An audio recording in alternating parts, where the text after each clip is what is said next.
আপনি কি কখনো ভেবে দেখেছেন কিছু মানুষ কিভাবে সহজে খুব তাড়াতাড়ি উন্নতি করে ফেলে, আর কিছু কিছু মানুষ জীবনে অনেক চেষ্টা করার পরেও তারা ততটা উন্নতি জীবনে করতে পারেন না। তো এর ক্ষেত্রে কি কি ব্যাখ্যা জ্যোতিষশাস্ত্র অনুযায়ী প্রামাণ্য গ্রন্থ আমাদেরকে জানাচ্ছে সেই নিয়ে আজকে আপনাদেরকে জানাবো। নমস্কার, আমি শ্রী মৌর্য ভট্টাচার্য। আজকের ভিডিওতে আপনারা জানতে পারবেন যে একটি জন্মছকে কোন কোন যোগগুলো থাকলে আপনারাও একজন হাই অ্যাচিভার হতে পারবেন, বা পাস্টে যারা যারা অনেক দূর এগিয়েছেন, শুধুমাত্র তাদের অর্থ বা কোনো রকম টাকার পরিমাপে আমি বলছি না কথাটাকে, তাদের প্রভাব সমাজে, তাদের এফেক্ট, গুরুত্ব, সবগুলো কিভাবে আপনারা বুঝবেন যে এই মানুষটি জীবনে অনেক দূর এগোবেন। তো প্রথম আমাদের জ্যোতিষশাস্ত্রের সবচেয়ে গুরুত্বপূর্ণ যেটি হচ্ছে লগ্ন। দেখবেন লগ্ন যার ভালো থাকবে সেই জীবনে অবশ্যই প্রতিষ্ঠিত হতে পারবে। সবচেয়ে ভালো কম্বিনেশনগুলোর জন্য এই জন্য বলা হয় যে লগ্নপতি যদি লগ্নে থাকে, এটি হচ্ছে সবচেয়ে ভালো কম্বিনেশনের মধ্যে প্রথম একটি কম্বিনেশন। দ্বিতীয় সূত্রটি বলছে যে আপনাদের লগ্নে যদি কোনো শুভ গ্রহের দৃষ্টি থাকে, জ্যোতিষশাস্ত্রে তাহলে শুভ গ্রহ কে কে? বুধ, শুক্র, বৃহস্পতি যদি লগ্নে দৃষ্টি দেয় বা লগ্নে বসে থাকে, এটা একটা হাই অ্যাচিভারের আরেকটা কম্বিনেশন। এবং আপনাদের যে যোগকারক গ্রহ, মানে প্রতিটি লগ্নের এক একটি যোগকারক গ্রহ আছে। ধরুন সিংহ লগ্নের বৃহস্পতি বা রবি, বৃহস্পতি, ওদিকে মঙ্গল, যদি এরা লগ্নের সাথে কম্বিনেশন করে তাহলেও কিন্তু জন্মছকটা ভালো দিকে এগোচ্ছে। বা আরেকটি কম্বিনেশনও এখানে বলছে, যদি আপনার যোগকারক গ্রহটি পাপগ্রহ হয়, মানে ন্যাচারাল পাপগ্রহ কিন্তু যোগকারক গ্রহ জন্মছকে, যেরকম অনেক লগ্নেরই দেখবেন, যেমন বৃষ লগ্নের ধরুন যোগকারক গ্রহ শনি। শনি অশুভ গ্রহ কিন্তু যোগকারক গ্রহ, কিন্তু বৃষ লগ্নে যদি লগ্নে শনি কম্বিনেশন করে, সেটা কিন্তু ভালো কম্বিনেশনের মধ্যে ধরা হবে। একইভাবে যদি চন্দ্র লগ্নকেও কিন্তু আমাদের গুরুত্ব দিতে হবে। দেখুন, সবসময় আমাদের পরাশর ঋষি একটি জিনিস শিখিয়েছেন, তিন ভাবে লগ্ন বিচার করা হয়। এক হচ্ছে যেটা আপনার লগ্ন সেটা, এছাড়া হচ্ছে চন্দ্র যেখানে বসে আছে সেটাকে লগ্ন ধরুন, এছাড়া সূর্য যেখানে বসে আছে সেটাকেও লগ্ন ধরুন। যার লগ্ন, চন্দ্র এবং সূর্য এই তিনটে গণ্ডি ভালো থাকবে, সেই জন্মছকটাও কিন্তু আবার ভাইটাল ভাবে তাদের জীবনে তারা এগোতে পারবেন। তাহলে চন্দ্র লগ্নকে কি দেখতে হবে, যে চন্দ্র যেখানে বসে আছে তার যে লর্ড, ধরুন আজকে আপনার চন্দ্র বসে আছে ধনুরাশিতে, তাহলে দেখতে হবে ধনুরাশির যে লর্ড অর্থাৎ বৃহস্পতি, সে জন্মছকে ভালো আছে কিনা, এটা একটা কম্বিনেশন।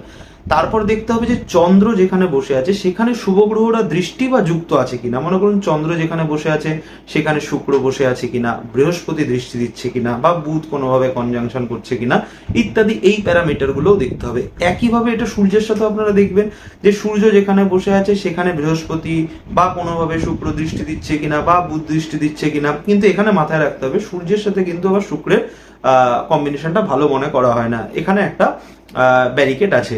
এছাড়া দেখতে হবে যে ওই যে সূর্য লগ্ন যেটা হচ্ছে তার যোগকারক গ্রহ, ধরুন আজকে আপনার সূর্য বসে আছে তুলা রাশির ঘরে, তাহলে তুলা রাশির যে যোগকারক গ্রহ, সেই যোগকারক গ্রহ ভালোভাবে কম্বিনেশন করছে কিনা সূর্যের সাথে, এই রকম ভাবে আপনারা কিন্তু হাই অ্যাচিভার্সদের জন্মছকে আরেকটি সূত্র পেন। চতুর্থ সূত্র কি বলছে জানেন? চতুর্থ সূত্রে বলছে যদি আপনাদের লগ্নে বৃহস্পতি বা বুধের কম্বিনেশন থাকে। দেখুন, আমরা জানি যে বৃহস্পতি আর বুধ কিন্তু লগ্নে দিক বলি হয়, তাই এই বৃহস্পতি বুধ যদি ধরুন আপনার জন্মছকে 12, 1, 2 এর মধ্যে অবস্থান করে, এর মধ্যে কথা আছে যে বুধ কিন্তু দ্বাদশ ঘরে ভালো হয় না। তাছাড়া আমরা বলতে পারি দ্বাদশ, 1, 2 এর মধ্যেও যদি বৃহস্পতি বুধের কম্বিনেশন থাকে তাহলেও কিন্তু জন্মছকটা ভালো দিকে এগোবে, বা জন্মছকে আপনি অনেক দূর প্রগ্রেস করতে পারবেন। সেই সূত্রটা কিন্তু আমরা আপনাদেরকে বলতে পারি।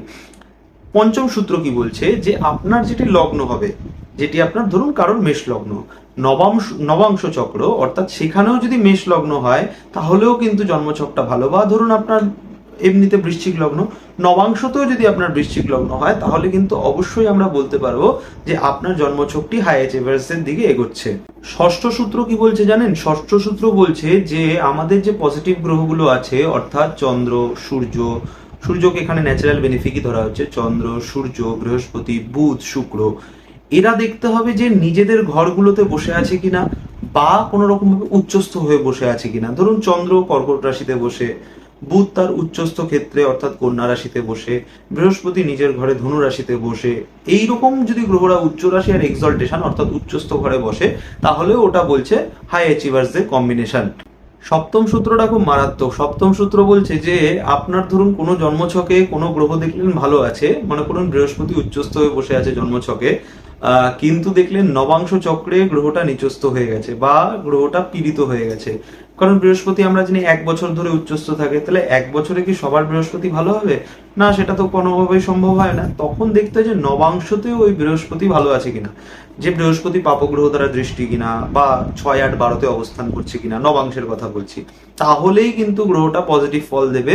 আর যদি ভালো থাকে, নবাংশতেও দেখছেন বৃহস্পতি লগ্নে বসে, পঞ্চমে বসে, শুভ জায়গায় যোগ করে গেছে, যোগকারী গ্রহ হয়ে গেছে ওখানেও, তাহলে কিন্তু সেটা হাই অ্যাচিভার্সদের কম্বিনেশন ধরা হবে।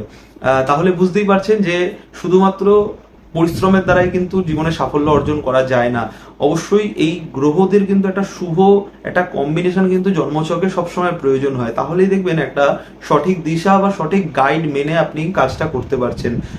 আর যাদের পার্সোনাল জন্মছক বিচার করাতে চাইছেন, তারা নিচে দেওয়া নম্বরে অবশ্যই যোগাযোগ করবেন।